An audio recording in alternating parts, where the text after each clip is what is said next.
Nah, Assalamualaikum warahmatullahi wabarakatuh. Perkenalkan, nama saya Salsabila Bortarigan dengan NIM 2103200020. Nah, pada video kali ini saya akan membahas tentang pabrik kelapa sawit atau proses pengolahan. Proses pengolahan dari kelapa sawit itu sendiri. Nah, sebelumnya tujuan saya untuk membuat video ini yaitu untuk memenuhi tugas dari mata kuliah agribisnis perkebunan yang diampu oleh Bapak Wahyu Isnanda Nasution SSTMP. Nah, langsung saja pada materi kali ini saya akan membahas tentang pabrik kelapa sawit. Nah, ataupun yang dikatakan dengan proses pengolahan dari kelapa sawit ini. Nah, pengolahan dari TBS ataupun kelapa sawit di pabrik kelapa sawit itu untuk memperoleh minyak sawit. Nah, dari daging buah dan inti dari sawit ataupun dari biji untuk mendapatkan kualitas dan mutu dari minyak yang baik dan bermula dari lapangan. Nah, sedangkan proses pengolahan di pabrik hanya dapat menekan sekecil mungkin perubahan ataupun penurunan dari kualitas dan kehilangan selama proses.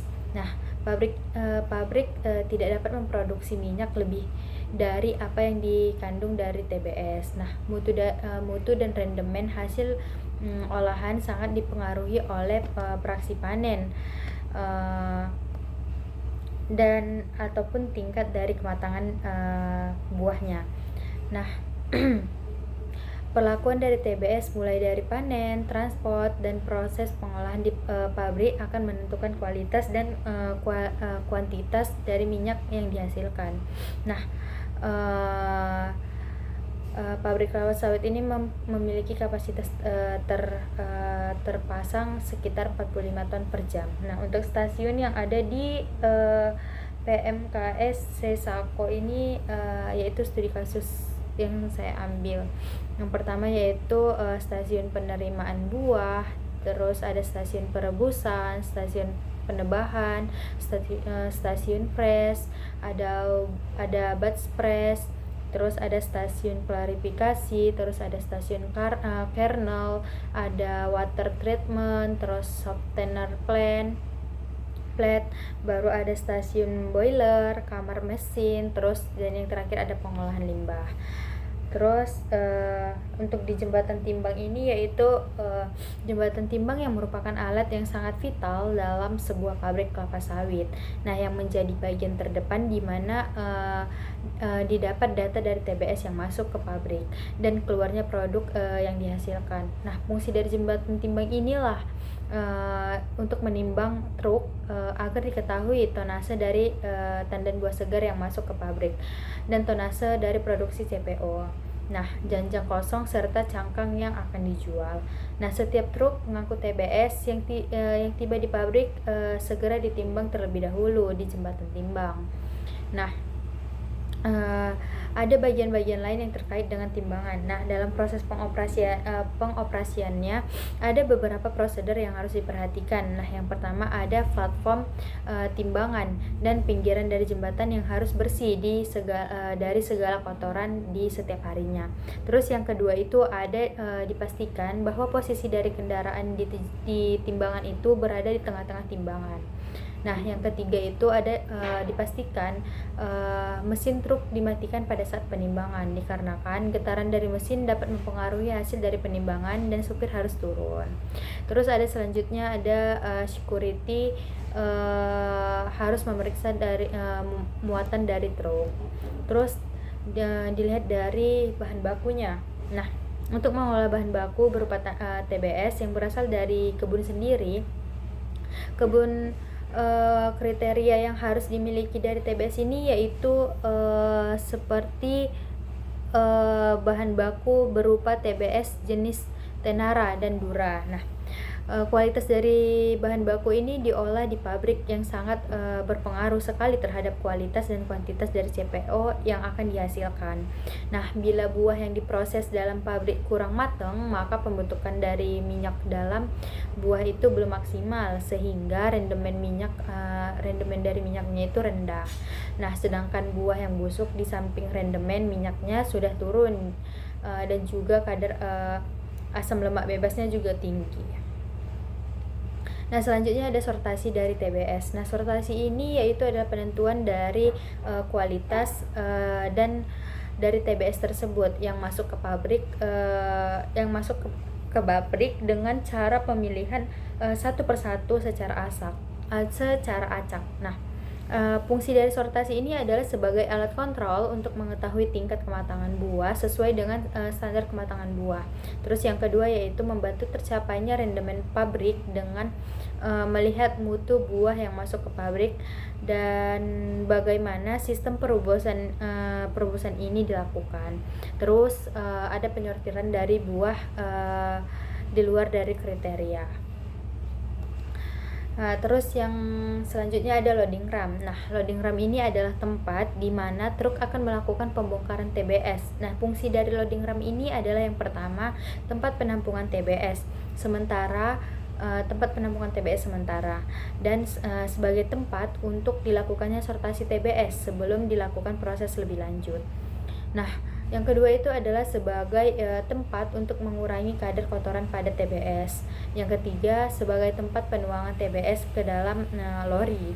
Dan yang keempat ada yaitu fungsinya untuk menjamin kontinuitas pengolahan pada loading ram yang menggunakan sistem FIFO. Nah, ada hal-hal yang harus diperhatikan pada loading ram. Nah, yang pertama yaitu lantai yang dibuat miring dengan kemiringan 27 derajat dan berkisi-kisi. Terus yang kedua adalah kebersihan dari lantai loading ramnya. Yang ketiga ada pengutipan berondolan yang tercecer di lantai dan parit pembuangan kotoran.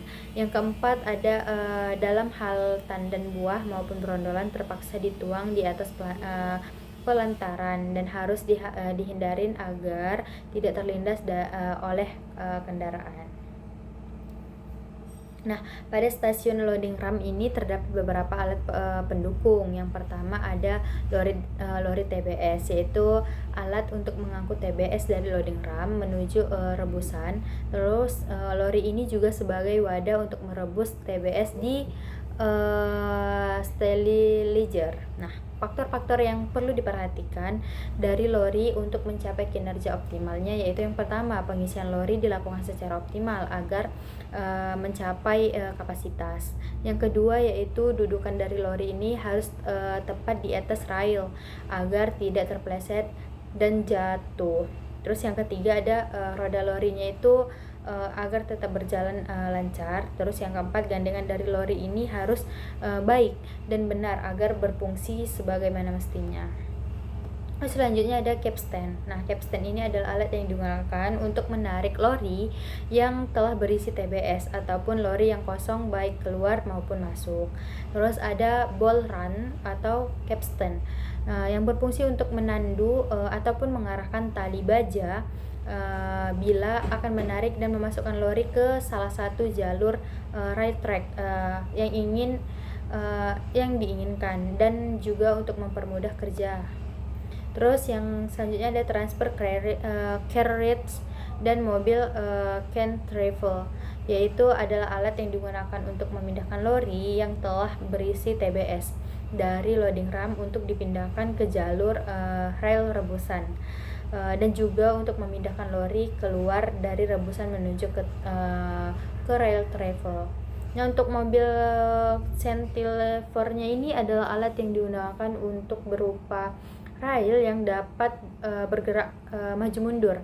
Nah, mobil ini juga berfungsi sebagai jembatan bagi lori untuk masuk dan keluar dari rebusan. Selanjutnya ada sterilizer ataupun perebusan. Nah, yaitu sesuatu bejana yang bertekanan yang digunakan untuk merebus ataupun mematangkan sebuah TBS. dengan menggunakan uap yang dikirim dari BVV. Nah, uap yang digunakan adalah uap basah. Nah, di dalamnya rebusan terdapat 9 lori dengan kapasitas lori 4,5 ton. Nah, jumlah rebusan ini ada 3 unit. Nah, desain dari bejana ini yaitu dengan sistem horizontal dengan bentuk kapsul. Nah, bejana ini dilengkapi dengan panel-panel kontrol. Pengoperasiannya automatic valve control, yaitu alat pembaca waktu dan tekanan. Nah, ada alat ukur tekanan dan suhu, pipa uap masuk, pipa exhaust, dan air kondensasi, keran pengaman, serta pembuangan uap bekas sisa perebusan.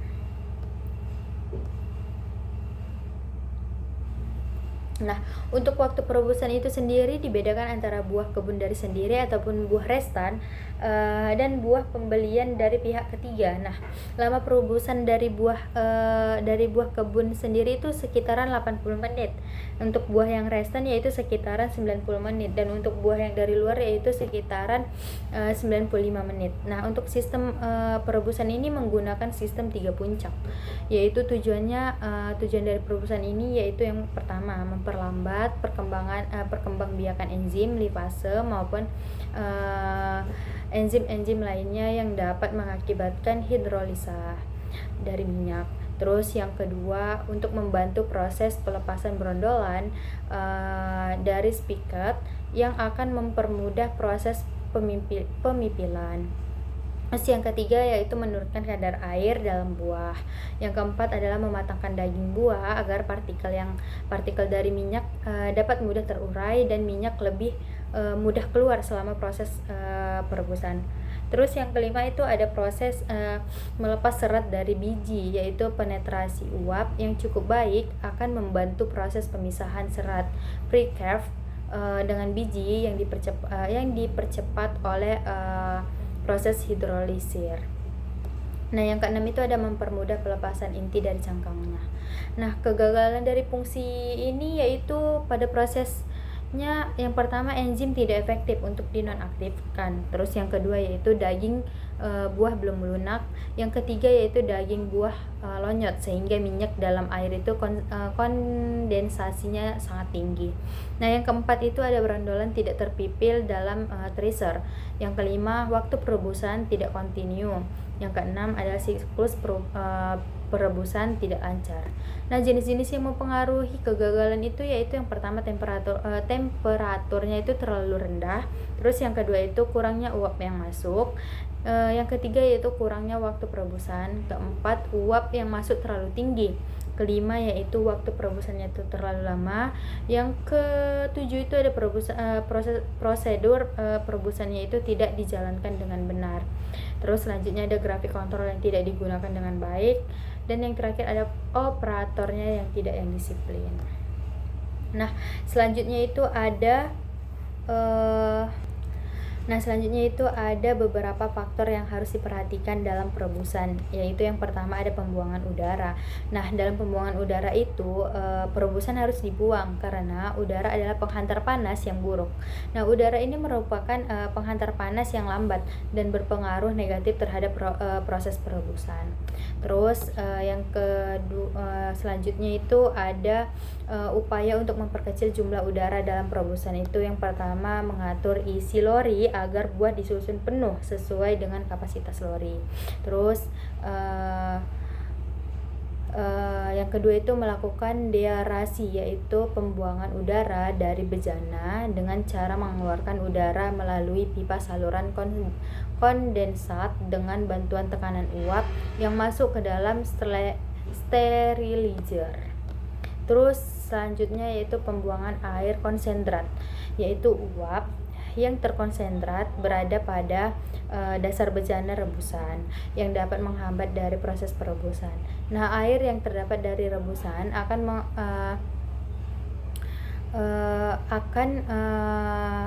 mengadopsi panas yang diberikan sehingga jumlah air itu semakin bertambah.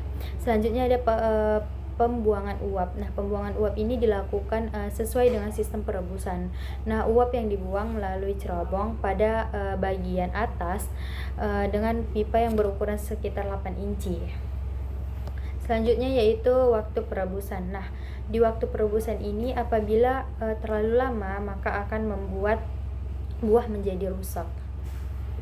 Nah, hubungan waktu perebusan dengan efisiensi ekstraksi minyak adalah yang pertama, semakin lama waktu perebusan buah maka jumlah buah yang terpipil semakin tinggi ataupun persentase tandan yang tidak terpipil semakin rendah. Selanjutnya yaitu semakin lama proses perebusan buah maka biji semakin masak dan menghasilkan biji yang lebih mudah pecah dan sifatnya itu lekang.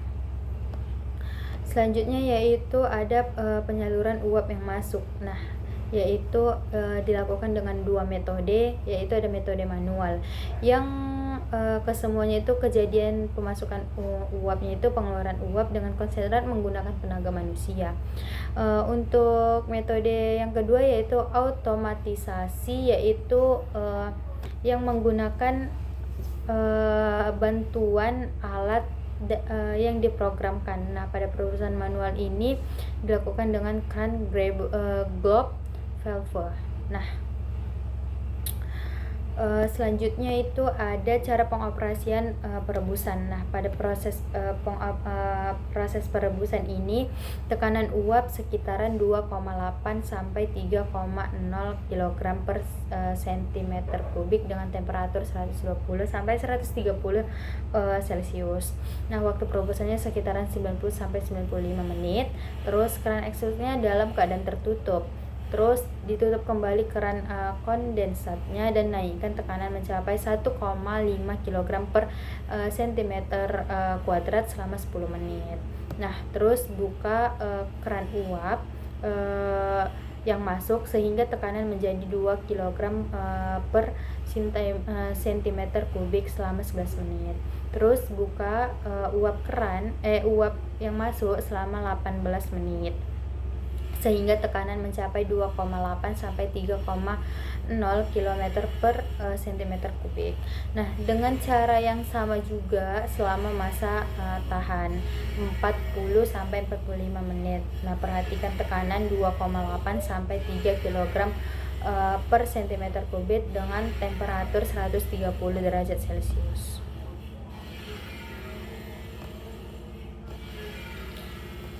Selanjutnya ada stasiun tracer. Nah, di stasiun tracer ini yang pertama ada triple drum, yaitu yang berfungsi untuk menuangkan lori yang berisi buah. Nah, di mana buah yang sudah direbus ke dalam scraper dan dibawa ke tracer. Nah, tippler ini bekerja dengan cara memutar lori sebesar 360 derajat sampai buah dalam lori itu habis tertuang.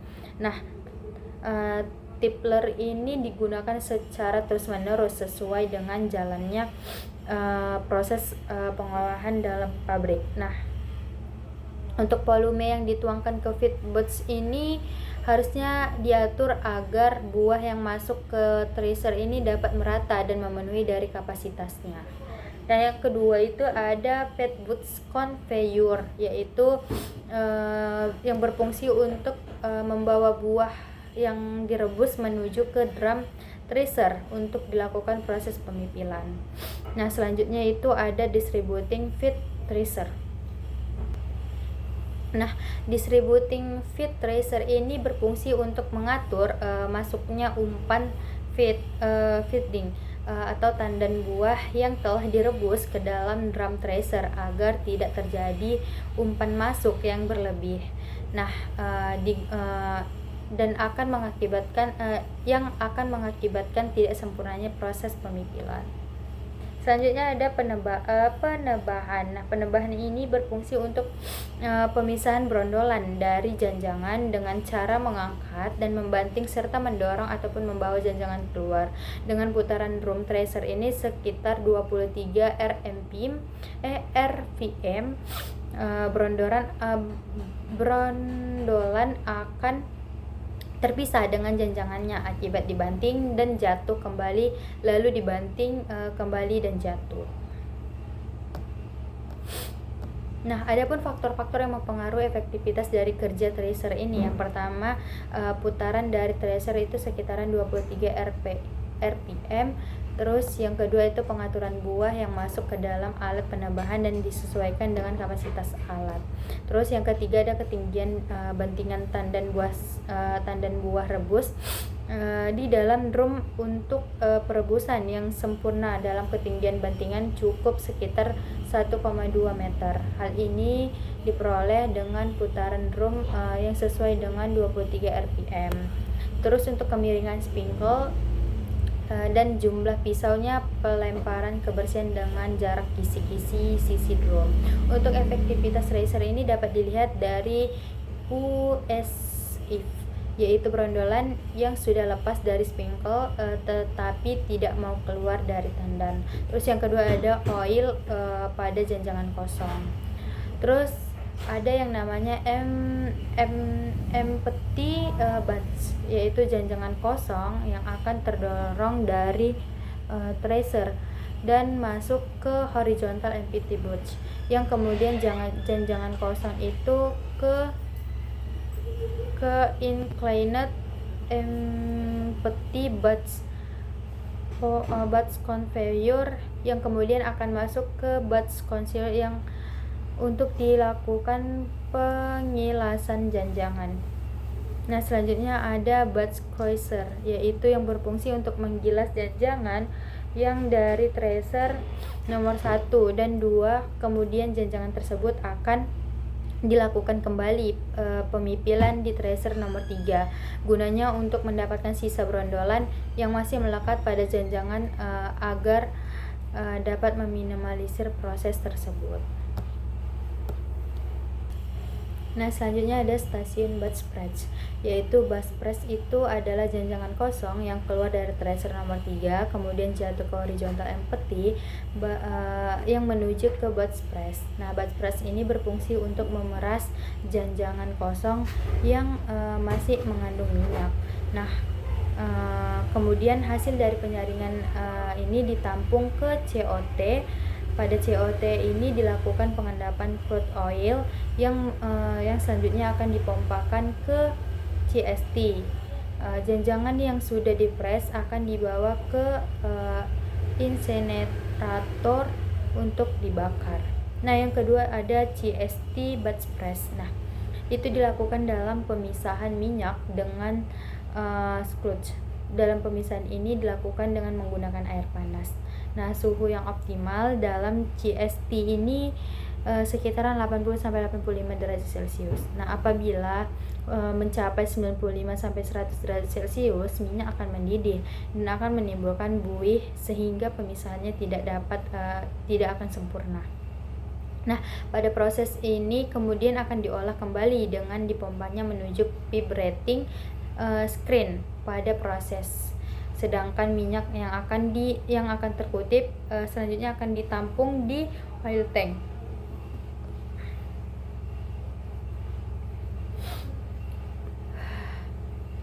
Nah, selanjutnya ada yang namanya insinerator. Nah, insinerator ini yaitu yang berfungsi untuk membakar janjangan kosong. Nah, hasil dari pembakaran janjangan kosong ini berupa abu dan itu dikutip untuk bahan campuran kalsium pada clay bed di proses pengolahan Camel. Selanjutnya ada stasiun Kempa. Nah, stasiun Kempa ini yaitu yang pertama ada pengadukan ini yaitu yang mempunyai dinding rangkap poros berputar yang dilengkapi dengan pisau-pisau pengaduk. Nah, fungsi dari pengaduk ini yaitu adalah untuk melumatkan daging buah, terus memisahkan daging buah dengan biji, terus mempersiapkan feeding press untuk menaikkan temperatur, meniriskan minyak dan homogenis. Nah, faktor-faktor yang mempengaruhi dari kinerja ini yaitu yang pertama ada kondisi dari pisau pengaduk itu jika yang ausnya itu segera diganti.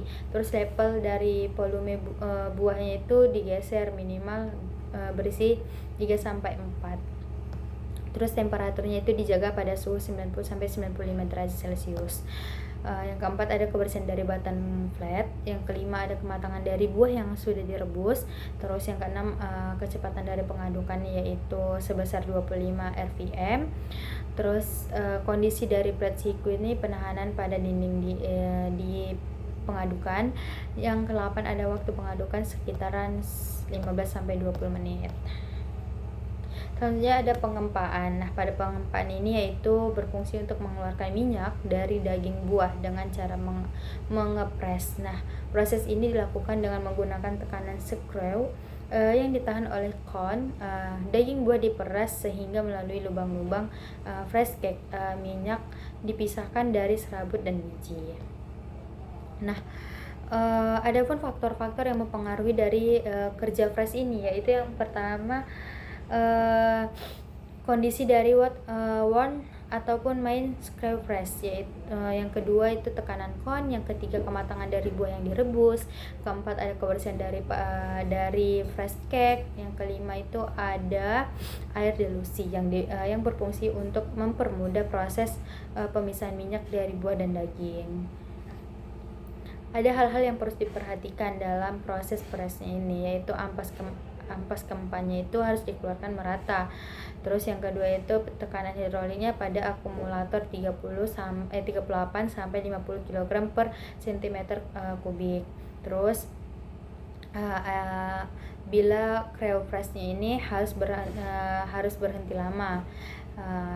Untuk norma yang diizinkan yaitu sekitaran di stasiun Kempa itu oil lossesnya pada fiber 3,5 sampai 4,5%.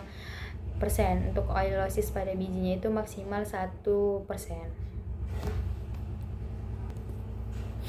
Nah, untuk crude oil gutternya itu yaitu untuk menampung minyak kasar dari hasil gempaan di mesin press dan sebagai alat untuk mengalir minyak ke sentrap tank. Untuk proses pemurnian dari minyaknya itu yaitu masih mengandung kotoran-kotoran, pasir, cairan dan benda kasar lainnya. Nah, oleh karena itu perlu dilakukan pemurnian minyak untuk mengurangi kandungan yang tidak diharapkan sesuai dengan norma yang diterapkan. Nah, pada proses pemisahan ini dimaksudkan untuk memisahkan minyak, air, dan kotoran serta pasir dan lumpur dengan sistem sentrifusi ataupun pengendapan. Yang pertama yaitu sentrap tank. Nah, itu yaitu alat yang digunakan untuk memisahkan pasir yang terbawa dari minyak kasar. Nah, pasir yang mengendap pada dasar sentrap tank ini harus dibuang setiap hari dengan membuka katup drain di ujung dasar bawah. Nah, dengan adanya pasir itu mempengaruhi proses di skut separator karena dia akan merusak nozzle dan piringannya. Nah, faktor-faktor yang mempengaruhinya itu yang pertama ada temperatur. Nah, temperaturnya itu mencapai sekitar 90 sampai 95 derajat Celcius. Terus untuk blowdown-nya itu dilakukan minimal 5 jam sekali, dan pada saat blowdown harus diperhatikan jangan sampai minyak terikut bersama NOS. Nah, selanjutnya ada proses vibrating screen, yaitu saringan yang bergetar. Nah, pada alat ini yaitu berfungsi untuk menyaring crude oil dari serabut-serabut yang dapat mengganggu proses pemisahan dari minyak. Nah, contohnya itu dilakukan secara rutin dan agar padatan yang terbuang dari hasil penyaringan tidak menumpuk. Terus di mana masing-masing dari vibrating ini terdiri dari 2 lapisan saringan, yaitu lapisan yang pertama yaitu berukuran sekitar 20 mesh, lapisan kedua yaitu sekitaran berukuran 40 mesh. Terus yang selanjutnya ada crude oil tank. Nah, crude oil tank ini yaitu merupakan tangki penampungan minyak kasar hasil dari saringan dari vibro separator untuk melanjutkan dan dikirim ke vertical cleaver tank. Nah, dengan suhu tangki yaitu sekitaran yang harus dijaga 90 sampai 95 derajat Celcius. Nah, fungsi dari COT itu yaitu yang pertama mengurangi kadar NOx dan pasir yang masih terdapat pada crude oil. Terus yang kedua menambah panas ataupun temperatur. Terus yang ketiga itu ada transit tank. Nah, selanjutnya ada vertical cleaver tank. Nah, untuk fungsinya ini yaitu untuk memisahkan minyak, air, dan NOx secara gravitasi ataupun berdasarkan perbedaan berat jenis. Untuk minyak kasar yang berasal dari crude oil tank ini didiamkan selama 2-4 jam agar minyak dari sludge gel dapat dipisahkan dengan sempurna. Nah, adapun sistem dari pemanasan pada VCT terdiri dari dua sistem, yaitu sistem coil, yaitu yang bekerja dengan cara penyaluran panas dengan penggunaan pipa berbentuk spiral. Terus yang kedua ada sistem injeksi, yaitu sistem yang penginjeksian uap panasnya itu melalui pipa spiral dan berada pada bagian bawah pipa coil. Nah, adapun faktor-faktor yang mempengaruhi VCT ini adalah temperatur, yang kedua itu adalah air dilusi, yang ketiga stirrer, keempat ada kualitas dari feeding, terus yang selanjutnya ada blow down.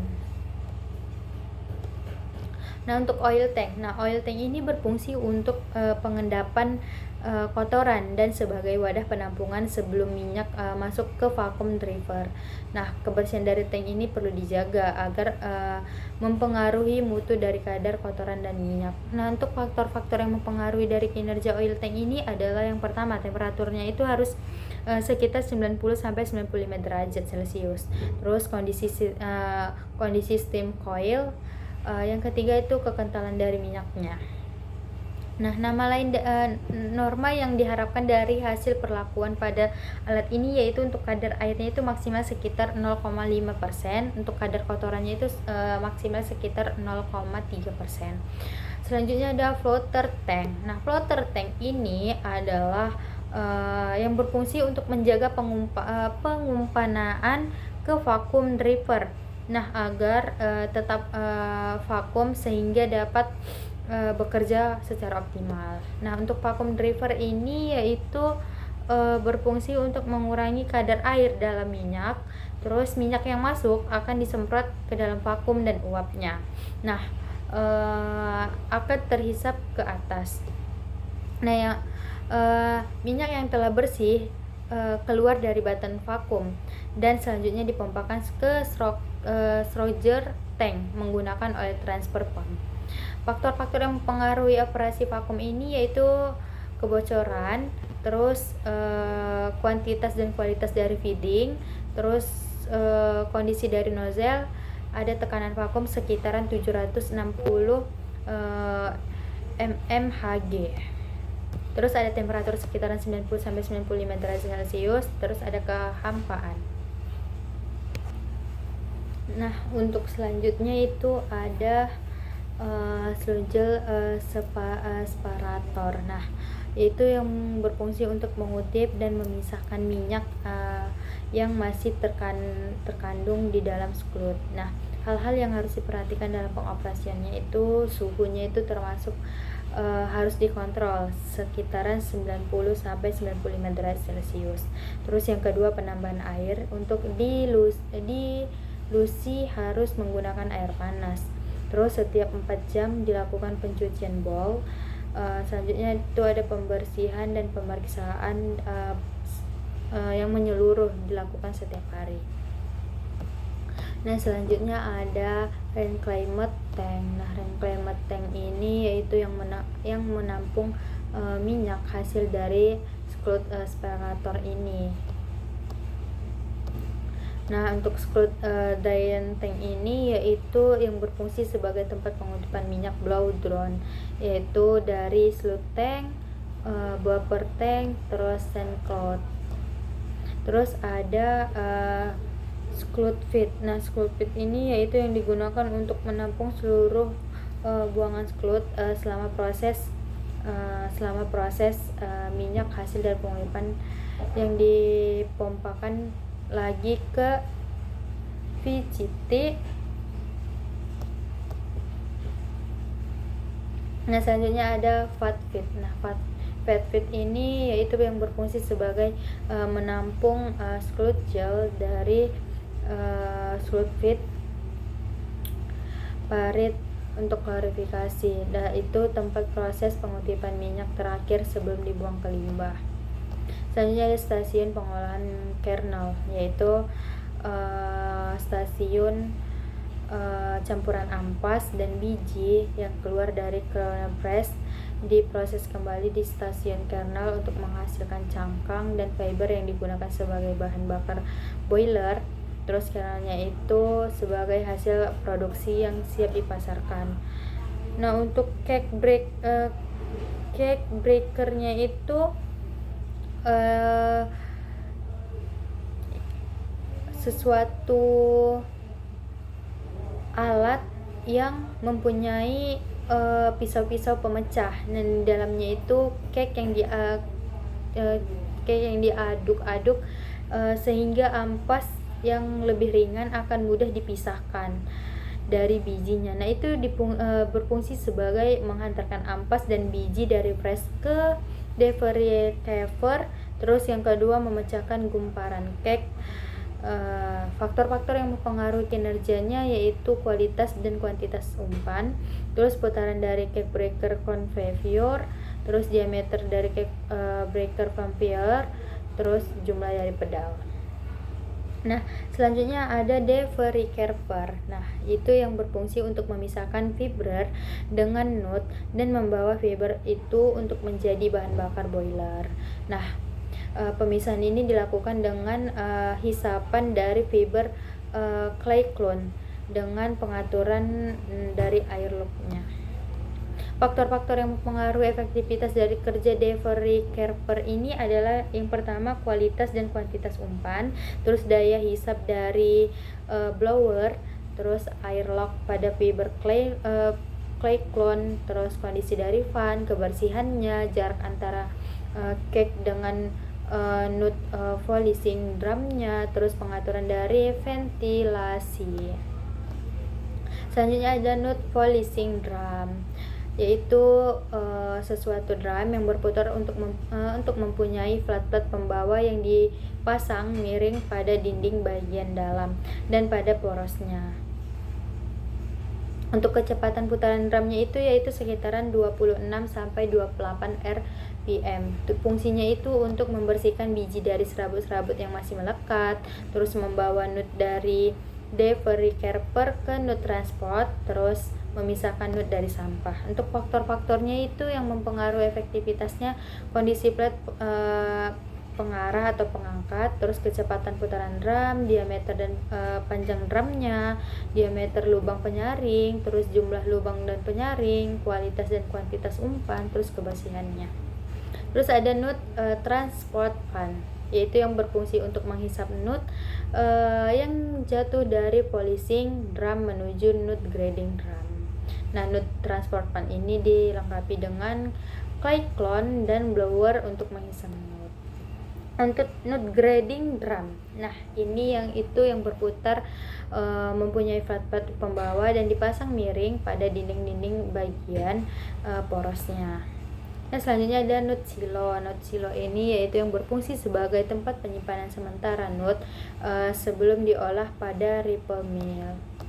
Nah, ada yang namanya ripple mill. Nah, ripple mill ini berfungsi untuk memecahkan nut, yaitu memisahkan cangkang dan intinya. Nah, faktor-faktor yang mempengaruhi efisiensi pemecahannya itu kualitas dan kuantitas umpan, kondisi ripple flatnya, terus jarak antara flat dan rotor, terus kecepatan dari putaran ripple mill. Untuk kuantitasnya itu kekoplokan nut, terus jenis buah, dura dan tenera, terus ukuran nut, kadar air yang terkandung pada inti, umpan yang terlalu banyak, umpan terlalu kering, presentasi nut pecah, terus outlet dari ripple millnya selanjutnya ada yang namanya LTDS, Light Tenera Dust Separation, yaitu yang berfungsi untuk memisahkan cangkang dari inti serta membawa cangkang untuk bahan bakar boiler. Terus ada yang namanya cyclone, yaitu untuk memisahkan inti dan cangkang dengan berdasarkan graviti dengan media air. Selanjutnya ada klembat.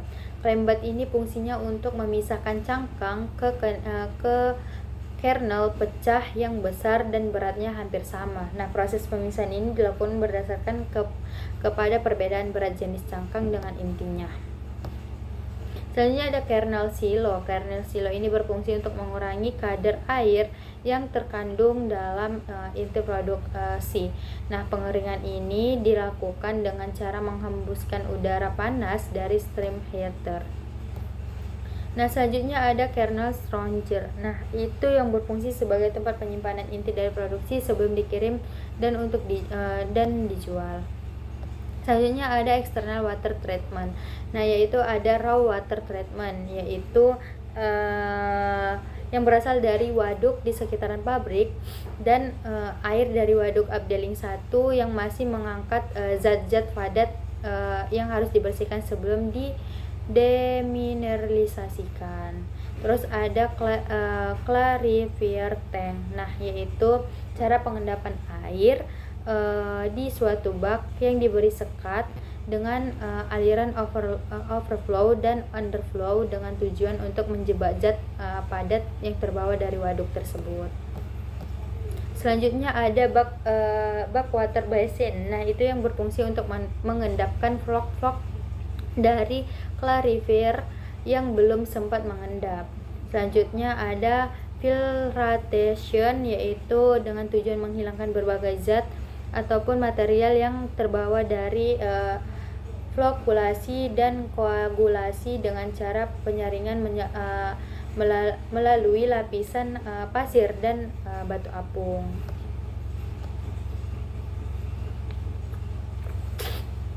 Selanjutnya ada water tower tank. Nah, water tower tank ini yaitu berfungsi sebagai tempat cadangan ataupun buffer air untuk keperluan pabrik, juga untuk memberikan tekanan pada air yang keluar agar dapat mengalir ke pabrik secara gravitasi.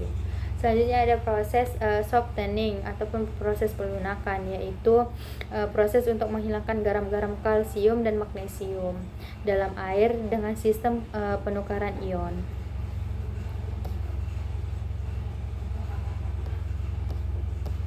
Selanjutnya ada deaerator, yaitu yang berfungsi untuk mengurangi gas yang terlalu di dalam air dan memanaskan temperatur feed water. Nah, hal ini untuk melalui proses mekanisme dan pemanasan menggunakan uap.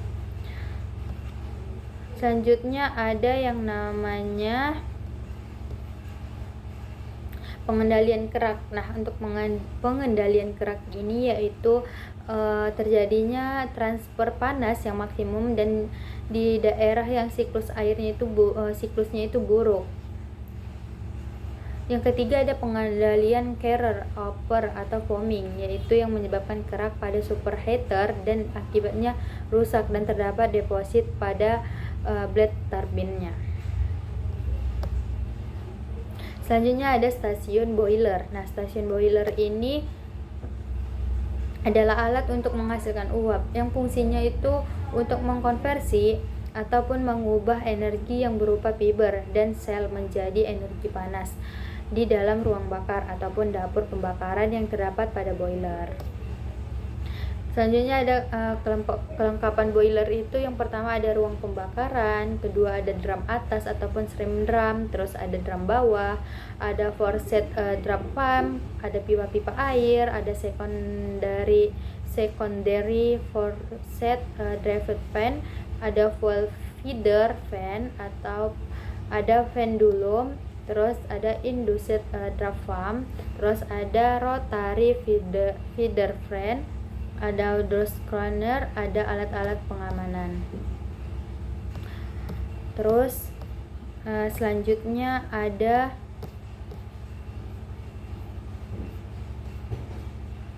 stasiun pembangkit tenaga, yaitu power plant, yaitu pembangkit listrik yang digunakan untuk mensuplai arus listrik, yaitu ada generator dan turbin alternator. Nah, untuk turbinnya sendiri yaitu merupakan alat yang mengkonversi energi dari steam menjadi energi mekanis. Selanjutnya ada unit pengolahan limbah. Nah, dalam pengolahan limbahnya itu ada pengolahan limbah padat, ada pengolahan limbah cair, dan ada pengolahan limbah gas.